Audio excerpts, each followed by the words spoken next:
వీడియోతో మీ ముందుకు వచ్చేసానండి.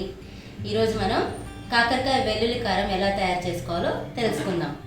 ఈ వెల్లుల్లి కారం వల్ల మనకి ఈ కరోనా టైంలో మనకి చాలా ఇమ్యూనిటీ పెరుగుతుంది. కాకరకాయ వల్ల కూడా మనకి చాలా మంచి ఇమ్యూనిటీ పెరుగుతుంది. ఇంకా షుగర్ పేషెంట్స్ అందరూ కూడా బాగా తినచ్చు. ఇది హెల్తీయే కాదండి, టేస్టీ కూడా. ఇది ఎంత టేస్ట్ ఉంటుందంటే వేడి వేడి అన్నంలో కలుపుకొని తిన్నామంటే చాలా చాలా చాలా టేస్టీగా ఉంటుందండి. మరి దానికి కావాల్సిన పదార్థాలు ఏంటో, అది ఎలా తయారు చేసుకోవాలో తెలుసుకుందామా. మరి ఒక 1/2 కేజీ కాకరకాయలు తీసుకున్నామండి. ఇంకా డీప్ ఫ్రైకి సరిపడా ఆయిల్, ఎండుమిర్చి, వెల్లుల్లి, ధనియాలు, పచ్చెనగపప్పు, మినపగుళ్ళు, జీరా, చింతపండు, లెమన్, కరివేపాకు, ఆవాలు, జీలకర్ర, సాల్ట్, పసుపు. మనం కాకరకాయని ఇలా 1/2 ఇంచ్ సైజులో, మరీ సన్నగా కాకుండా మరీ లావుగా కాకుండా ఇలా చిన్న చిన్న పీసెస్ కట్ చేసుకున్నాము. సో ఇప్పుడు మనం ఈ కాకరకాయలు ఇందులో మనం కొంచెం సాల్ట్, నేను ఒక 1/2 స్పూన్ వేసుకుంటున్నాను సాల్ట్,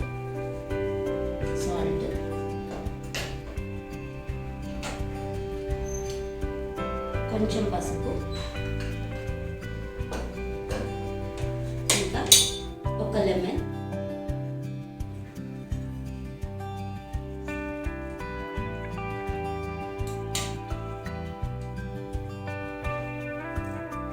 ఈ లెమన్ పిండుకోవడం వల్ల మన కాకరకాయలో చేదంతా కూడా పోతుందండి. అంటే మనకి తినేటప్పుడు చేదుగా అనిపించదు, చాలా టేస్టీగా ఉంటుంది మనకి పీసెస్.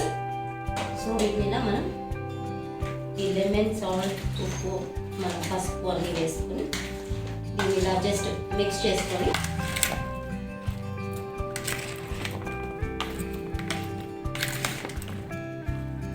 ఇలా మనం ఉప్పు, పసుపు, లెమన్ బాగా కలిసే వరకు కలిపేసుకున్నాము.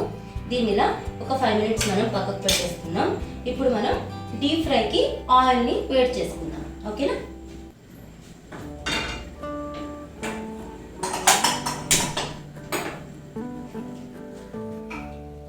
ఆయిల్ కాకరకాయలకి సరిపడంతా మీరు వేసుకోవచ్చు.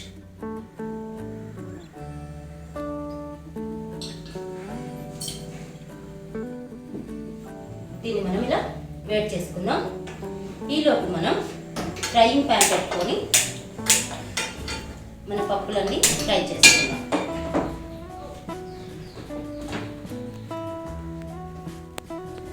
ముందుగా మనం పచ్చెనగపప్పు,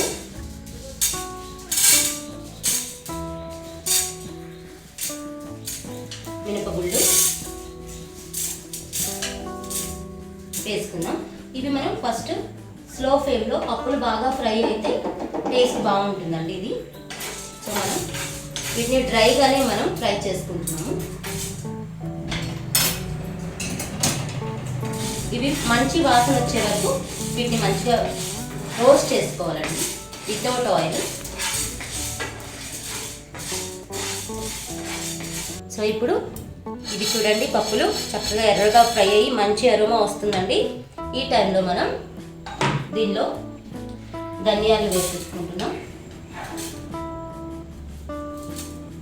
ఇంకా జీలకర్ర, ఇంకా చింతపండు. ఇవన్నీ కొంచెం ఫ్రై చేసుకొని తీసుకుందాం.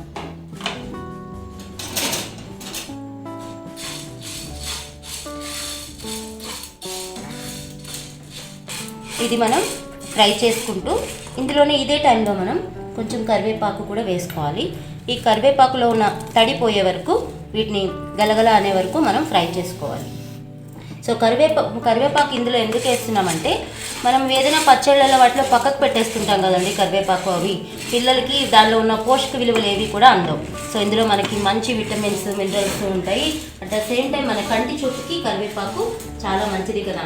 సో అందుకని మనం వీటిని ఇందులో కలిపేస్తే మనం సెపరేట్ చేయాల్సిన పని ఉండదు. ఇప్పుడు మనం ఇవి ఫ్రై అవుతూ ఉంటాయండి. దీనికి మనం సిమ్లో పెట్టుకొని మెల్లగా ఫ్రై చేసుకోవాలి వీటిని. దీనికి ఒక 2 మినిట్స్ టైం పడుతుంది. ఈలోగా మనం మన కాకరకాయలు డీప్ ఫ్రైలో ఆయిల్లో వేసేసుకుందామండి.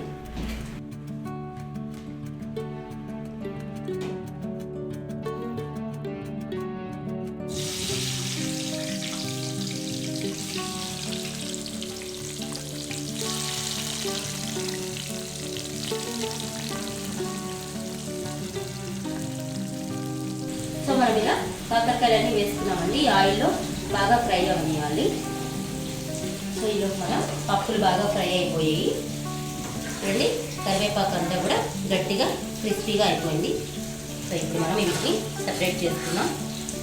ప్లేట్లోకి తీసుకుంటున్నాను. సో ఇప్పుడు మనం ఇందులో ఎండుమిర్చి ఫ్రై చేసుకున్నామండి.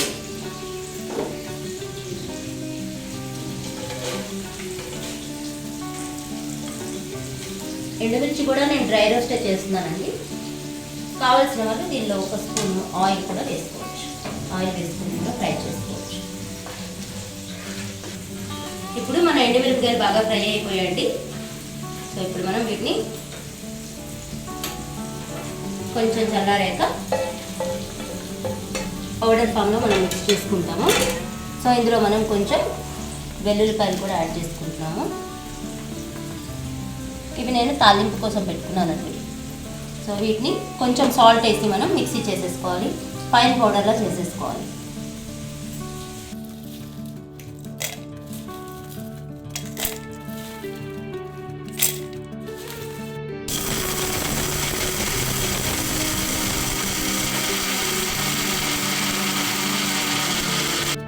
సో ఇలా మనం మిక్సీ పట్టుకోవాలి. సో మనం పౌడర్ చేసేసుకున్నాము. సో దీన్ని మనం ఫ్రై చేసుకోవాలి. కొంచెం తాలింపు పెట్టుకోవాలి. ఈలోపు మనం కాకరకాయ చూసారా, ఇంకా కొంచెం ఫ్రై అవ్వడానికి టైం పడుతుంది. ఇది బాగా ఎర్రగా ఫ్రై అవ్వవసరం లేదండి, అలానే బాగా పచ్చిగా ఉండకూడదు. మీడియంగా మనకి ఫ్రై అవ్వాలి. సో ఈలోపు మనం ఒక చిన్న స్టోరీ చెప్పుకున్నాం. అనగనగా ఒక ఊళ్ళో ఒక గుడి ఉండేదట. ఆ గుడికి ఒక మంచి పూజారి ఉండేవారట. ఆయన అందరికీ ఆ ఊర్లో ఉన్న ఏ ప్రాబ్లం అయినా సాల్వ్ చేస్తూ ఆ ఊర్లో ప్రజలందరికీ చాలా మంచి పూజారి అని పేరు తెచ్చుకున్నాడట. ఒకరోజు ఆ ఊర్లో బాగా వర్షాలు పడ్డాయట. వర్షాలు ఎక్కువయ్యి వరదలు వస్తూ ఉన్నాయట.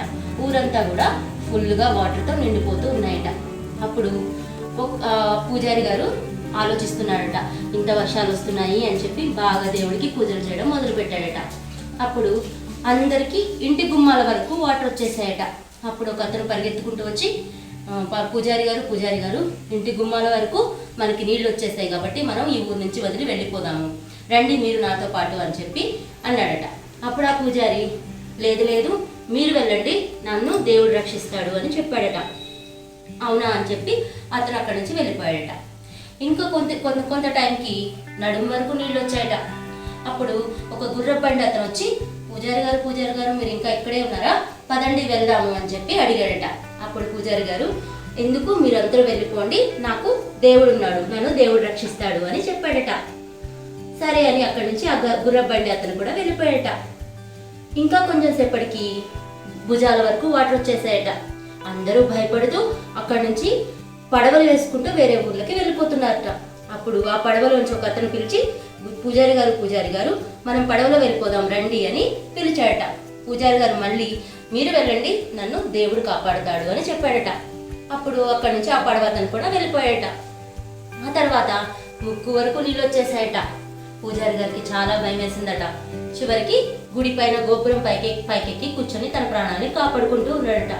చలికి వణుకుతూ వర్షంలో తడుస్తూ ఆ ఊర్లో తను ఒక్కడే ఉన్నాడట. అలా భయపడుతూ కూర్చొని ఉన్నాడట.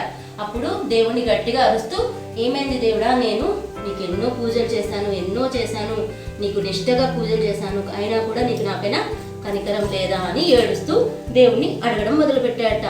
అప్పుడు దేవుడు ప్రత్యక్షమయ్యి, ఏంటి ఇది, నువ్వు ఇంత మూర్ఖత్వంగా ఉంటావని నేను అనుకోలేదు, నీకోసం మనిషిని పంపించాను, బండిని పంపించాను, పడవని పంపించాను, నువ్వు ఎక్కి వెళ్ళిపోవాలి కదా, నేను నా రూపంలో దేవుడిగా నీకు కనిపించను, ఒక మనిషి రూపంలోనే నేను వచ్చి నిన్ను హెల్ప్ చేస్తాను, కానీ డైరెక్ట్గా నేను ఎలా కనపడతా అనుకున్నావు అని చెప్పి, నీ మూర్ఖత్వానికి నాకు నీ మీద చాలా కోపంగా ఉంది అని దేవుడు ఎంతో కోపంగా వెళ్ళిపోయాడట.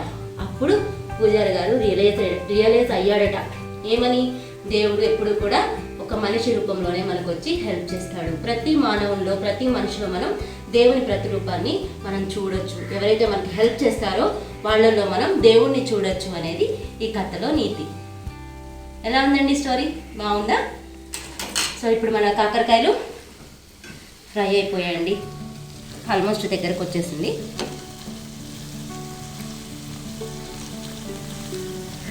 సో ఇప్పుడు మనం తాలింపు కోసం ఆవాలు జీలకర్ర తీసుకున్నామండి. సో ఇది 1/2 టీ స్పూన్ ఆవాలు, 1/2 టీ స్పూన్ జీరా. సో ఇది మనం ఫ్రై చేసుకున్నాం. ఇందులో మనం కొంచెం పసుపు,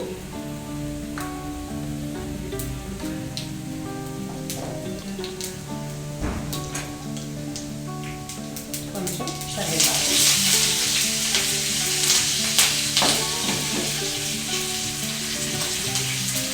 కొంచెం వెల్లుల్లి,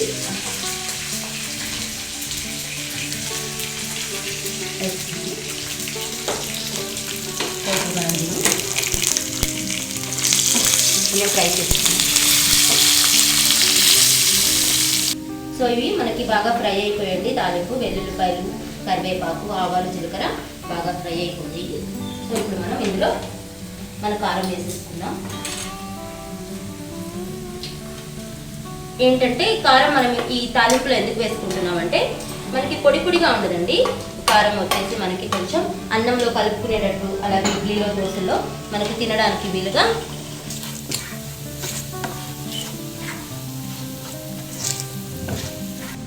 ఇప్పుడు మనకి ఈ కారం అంతా, ఈ ఆయిల్ అంతా డిజాల్వ్ అయిపోయింది. ఇప్పుడు మనం ఈ కాకరకాయ చూడండి ఇలా ఫ్రై అవ్వాలి. మరీ బ్రౌన్ అయిపోకుండా, అలాని మరీ పచ్చిగా లేకుండా మిడిల్గా మనం మీడియంగా ఫ్రై చేసుకోవాలి. సో మనం ఇలా ఫ్రై చేసుకున్న ఈ కాకరకాయని ఈ కారంలో కలిపేసుకుంటాం.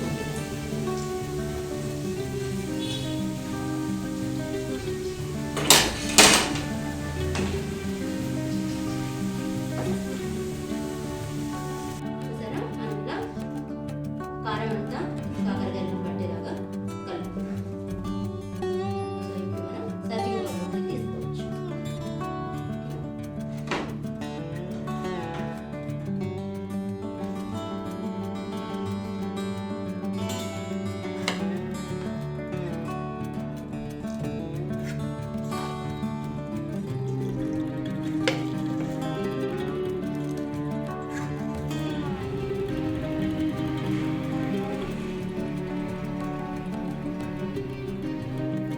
చూసారుగా ఎంతో టేస్టీ కాకరకాయ వెల్లుల్లి కారం రెడీ అయిందండి.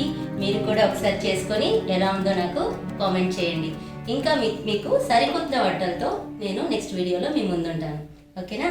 స్టే ట్యూన్ టు చిట్టి తల్లి. Bye bye. Please subscribe to my channel చిట్టి తల్లి. లైక్ చేయండి, షేర్ చేయండి అండ్ కామెంట్ చేయండి. గంట సింబల్ని మాత్రం ఖచ్చితంగా కొట్టాలి. బాయ్.